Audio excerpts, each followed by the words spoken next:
کبھی ہوتا ہے کہ اولاد اپنے والدین کو اچھا کپڑا پہنا کر، ایک بار اچھا کھلا کر،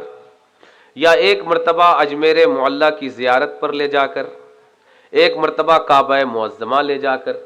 ایک مرتبہ بغداد معلیٰ لے جا کر اولاد کے دل میں ذہن میں یہ خیال گزرتا ہے کہ شاید میں نے تو اپنی والدہ یا والد پر بہت بڑا احسان کر دیا کہ یہ تو ساری زندگی گھر سے نہیں نکلے تھے اور میں نے انہیں دنیا گھما دیا، میں نے انہیں ساری دنیا دکھا دی،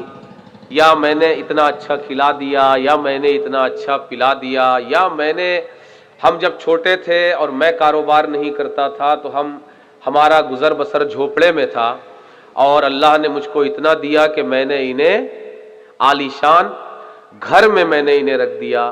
اور میں نے اس طرح ان کی آسانیوں کے لیے مختلف طرح کے انتظامات کر دیے، ان کے لیے گاڑی لگا دی، گھوڑا لگا دیا،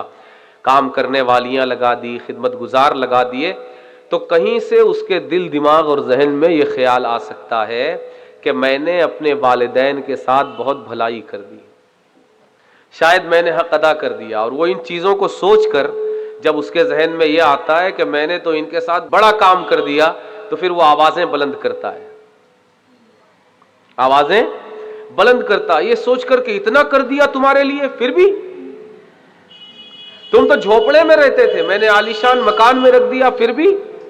تمہارے زمانے میں تو ہم روکھا سوکھا کھاتے تھے، آج مرغن غذائیں کھا رہے ہیں، پھر بھی تمہارے زمانے میں ہم پیوند لگے ہوئے کپڑے پہنتے تھے، آج روزانہ نئے کپڑے تم کو ملتے ہیں، پھر بھی۔ تو یہ روایت حدیث ہماری آنکھ کھولنے کے لیے کافی ہے کہ اچھے کپڑے تو دور، اچھا کھانا دور، اچھا گھر دور، گھوڑا گاڑی دور، سفر اور تفریح اور زیارتیں اور گھمانا پھرانا دور، اگر ہم اپنی والدہ کو اپنی پشت پر سوار کر کے اس دشوار گزار زمانے میں،